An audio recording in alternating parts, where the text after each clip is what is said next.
আসসালামু আলাইকুম রহমতুল্লাহ বরকাতুহু। তে বন্ধুগণ, আশা করি আল্লাহ পাকের অসীম রহমতে সকলেই সহি সালামত আছেন। তে কবি গাজী আক্কাস আলী ইউটিউব চ্যানেল 017140885009 এর পক্ষ থেকে আপনাদের সকলের প্রতি রইল একান্ত আন্তরিক শুভেচ্ছা ও ভালোবাসা। তে বন্ধুগণ, এখন আপনাদের সামনে যে বয়ানটা রাখবার চেষ্টা করব সেটা হলো হোমিওপ্যাথি সম্বন্ধে সতর্ক বার্তা। তা আপনারা কইতে পারেন যে আপনি একজন হোমিওপ্যাথিক ডাক্তার, আপনি এই চিকিৎসা সম্বন্ধে সতর্ক বার্তা দেন, কারণটা কি? আছে সতর্ক বার্তা। মানুষের একটা ধারণা, অনেকেই মুখে মুখে বলে থাকে যে হোমিওপ্যাথিকের কোনো পার্শ্ব প্রতিক্রিয়া নাই। আমি বলি পার্শ্ব প্রতিক্রিয়া আছে, সেইগুলি আমি বলতেছি। যেমন এই সালফার একটা ওষুধ আছে, এটা কখনো বেশি পাওয়ারের সকালে খালি পেটে খাবেন না। ভরা পেটে মানে ভাত খাইয়ে এমনি খাইবেন না, অন্তত 10-15 মিনিট পরে বা আরও একটু পরে খাইবেন।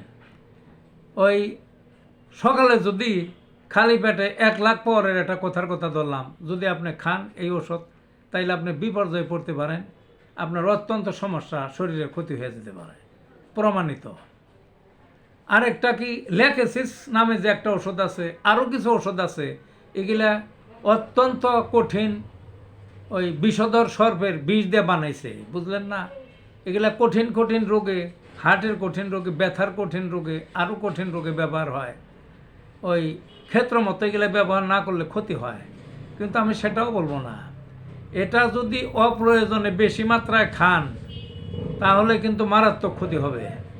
আপনি এই সমস্ত ওষুধ সিএম পাওয়ারের 1 ডোজ খান খালি পেটে, দেখবেন যে সাপের বিষ কিরায় মারাও যাইতে পারেন। কাজে সাবধান। পার্শ্ব প্রতিক্রিয়া কি এখন বুঝতেন?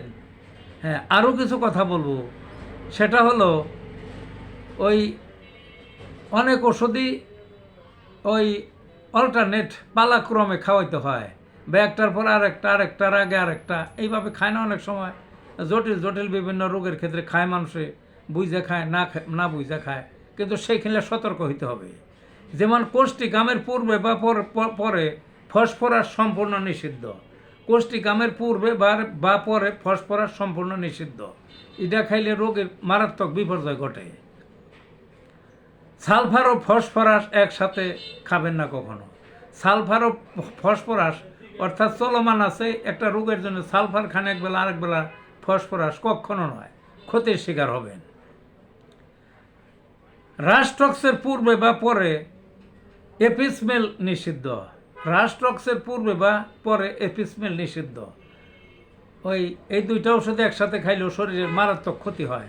কাজেই আমার কথা হলো, মানুষে হোমিওপ্যাথিকের ওষুধ খাবে, চিকিৎসা করবে, ওষুধের থেকে উপকারটা গ্রহণ করবে, কিন্তু না বুঝা সুঝার কারণে নতুন ডাক্তাররা বা এমনি রোগীতে কিনা খায় অনেক সময় এই সমস্ত বিপর্যয় পড়ে। আমার সাথে কথা বলছে, আমি নিজেও দেখছি, আমিও ওই খাওয়াই দেখছি, সেই প্রথম দিকে ওই বিপর্যয় হয়। কাজেই এই সমস্ত বিপর্যয় এড়িয়ে চলার জন্য আমার এই ভিডিওটা আশা করি আপনারা সবাই দেখবেন এবং মনে রাখবেন, পুনঃ পুনঃ দেখবেন। তো ভালো থাকুন বন্ধুগণ।